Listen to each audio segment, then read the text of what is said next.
Where is it?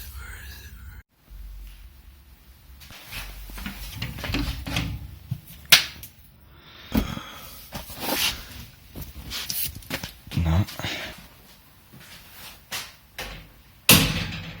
Where the fuck is it?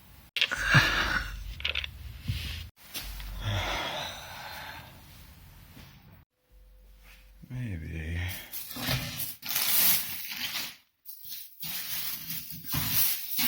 Huh.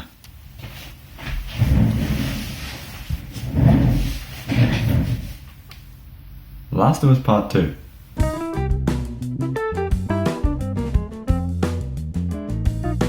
Quite the divisive game, if I do say so myself. Plenty of talk about how the theme of revenge is really hammered down, or how some characters don't stick around as long, or how the SJW propaganda is really, you know, shoved down your throats. Personally, I don't really agree with any of these statements, and I actually, you know, enjoyed the game. Don't at me. But regardless of whether I'm right or wrong, which I'm not, we should all, you know, agree on one simple thing. The cover. If you haven't noticed already, it can't just be big face. Why big face? I don't really know why it's big face. I mean, just look at it. It's bland, boring, lazy, and all you need to do for it is just hold an angry expression with some text above you. There have been plenty of videos done about the decline of video game box art, especially this one by Nikki Jakey. It's pretty good, but just to give a basic summary, old box art looked like this. New box art looked like this. Do you see problem? Fuck, I hope that voice wasn't too racist. Old, new, old, new, old, new. I think you can see a pattern forming. Perhaps someone holding a gun standing around shaped pattern.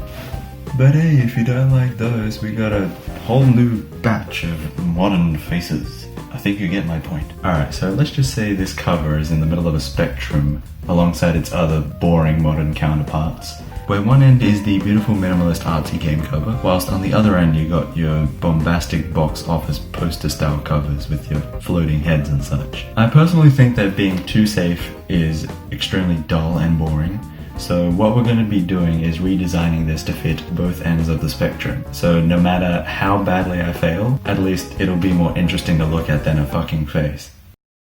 I started off with the minimalist design, where I looked up past iconic games that utilized minimalism in their covers to use as reference. Looking through the examples I found, the ones I liked either used an object of intrigue, like the severed hand from Dead Space, or an enclosed environment of sorts, like with Limbo. Photoshop just did this really cool thing when I tried to drag in the Limbo reference, so I took it as a sign of sorts later down the road. When everything was up and running again, I made a basic, simple PS4 style template that I was going to be using for both images.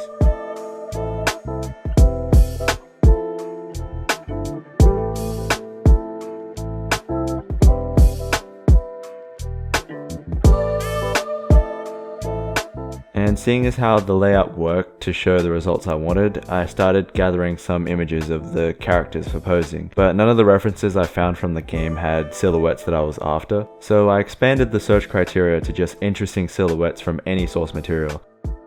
After doing that, I found a suitable stand-in for Joel with this stock image of this dude holding his gun, and threw him into Photoshop with a simple color overlay.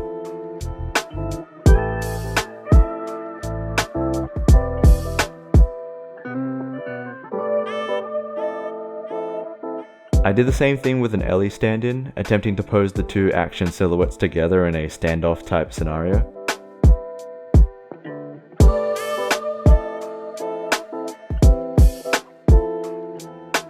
Using Limbo and the concept art as references, I tried my best to approach a cover that would emulate a sort of windowed in and claustrophobic aesthetic that best suited the vibe of the game. But pushing through with this concept made me not really enjoy this approach. It really didn't feel like something that was my own, but something that I was actually just copying, so I stopped the version at this point.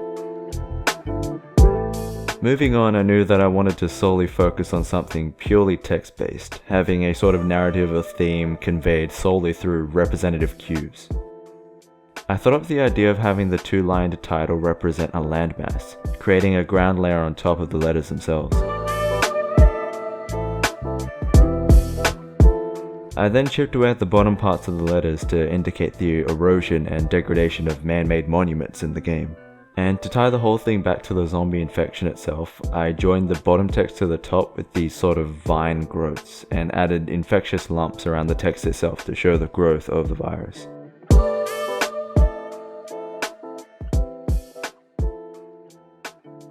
At last I was able to utilize the silhouettes I made, placing them on top in the open to fend for themselves. And to add some more atmosphere to the piece, I added a simple radial gradient in the back and added all types of glows and spools all over the place to really tie the vibe down tightly. Overall, I was actually really happy with how this minimalist attempt turned out, and I really think I was able to capture so much of how the game feels with as little as I could show.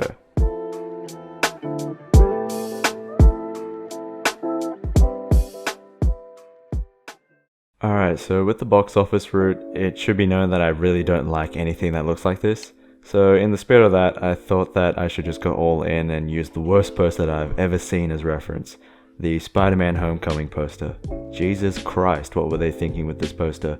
Everyone's all over the place, it's a mess of gradients, and it's trying way too hard to be cool. So the majority of my time was spent trying to find all the main characters that I could think of, isolating them, and just placing them somewhere on the cover. I really don't have anything deep or insightful or even factual about what I did here. I was just honestly having fun making the worst poster I've ever made.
And the end result came out, just like you were expecting, but hey, I actually had a blast making this, and I think that's what all art should be about, no matter how objectively bad it is.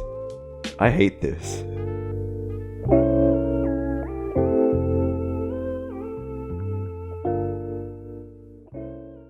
So folks, it's as simple as that. You got a box cover you don't like, just adjust it to either end of the spectrum and replace it like so. This wasn't really a tutorial or anything, but the main takeaway from this is that even though you shouldn't judge a book by its cover, or a game by its angry face, you should at least like what you're seeing. And also if you don't like the game, you can just do the same thing. But don't just take it from me. Taco, what did you think? Идем чари, и юстуешь табырили осет фронт и сплошь и весель. Okay then.